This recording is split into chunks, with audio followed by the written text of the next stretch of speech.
여러분 안녕하십니까? 오늘부터 이 시간 뉴스를 진행하게 된 김지원입니다. 계속해서 대전, 세종, 충남 소식 전해드리겠습니다.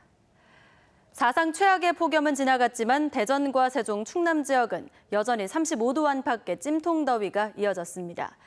오늘 낮 최고 기온은 대전이 35.7도, 세종이 34도, 금산이 36.1도, 보령 33.5도 등 33도에서 37도 사이로 어제와 비슷했습니다.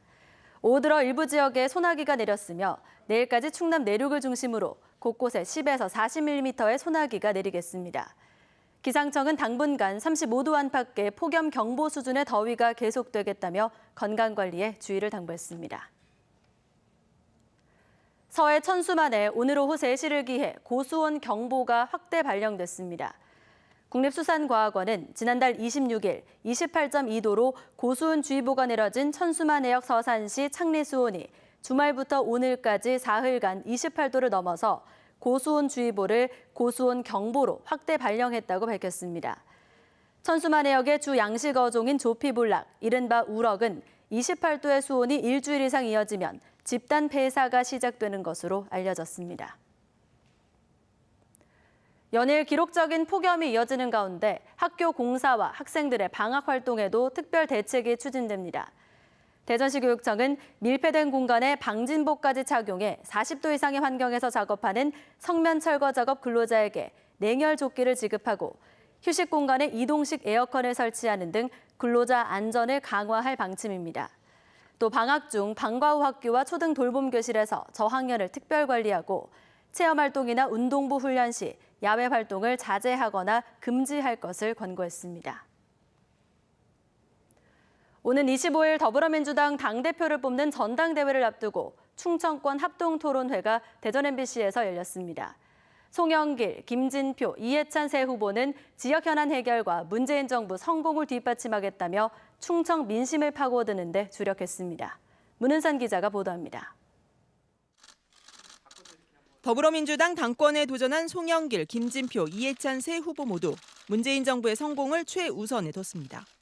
하지만 그 방법에선 차이를 보였습니다. 김진표 후보는 역시 경제에 방점을 찍고 야당과는 경쟁적 동반자 관계를 설정했습니다.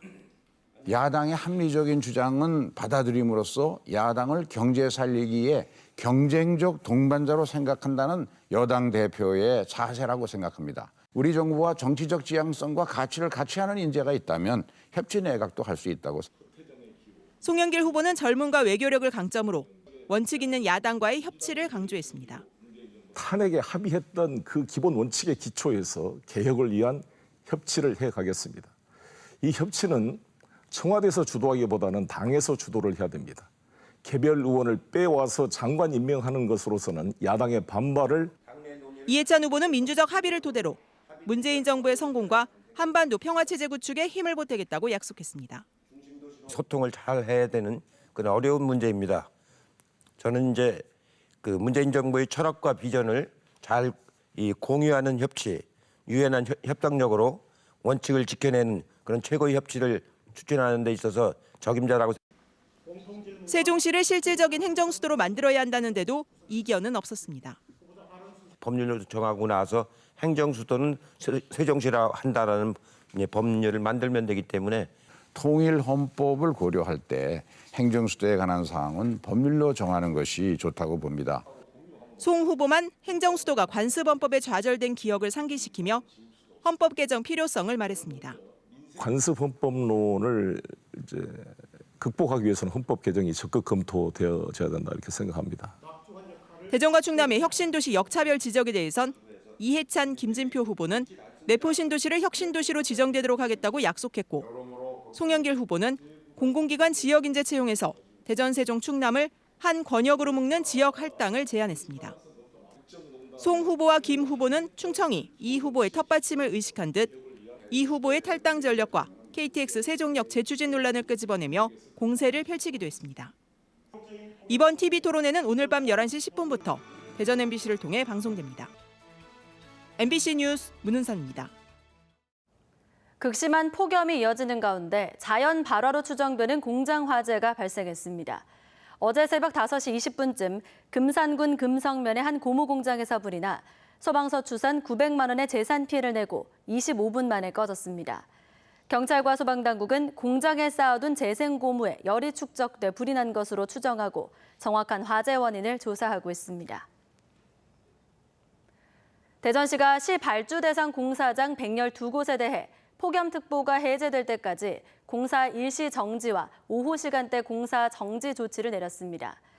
또 민간 건축물 315곳에 대해서는 근로자 안전교육 시행, 현장 쉼터 운영, 휴식 시간제 운영, 쿨조끼 등 폭염 대비 안전관리 대책을 세우도록 요청했습니다.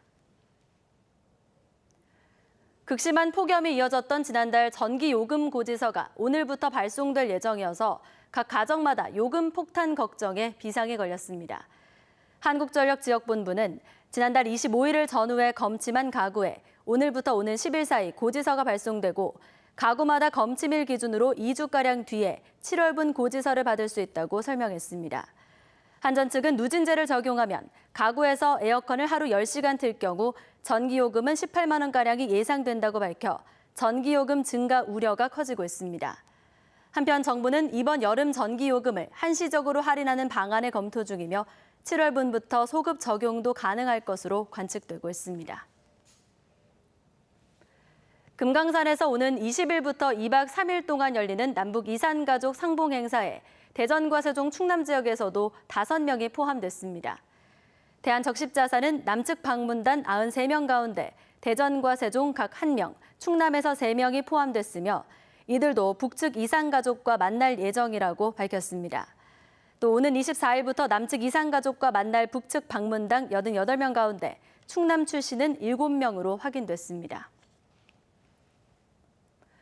노선을 둘러싼 갈등으로 서울 세종 고속도로 사업과 관련한 주민설명회가 파행을 빚고 있는 가운데 정부가 정면 돌파에 나섰습니다. 국토교통부는 청주 오송과 세종에서 무산된 전략환경영향평가서 초안 설명회를 생략하기로 하고 시민 의견을 반영해 서면 의견을 반영해 후속 절차를 진행한다는 입장입니다. 대전에서 전해드렸습니다. 고맙습니다.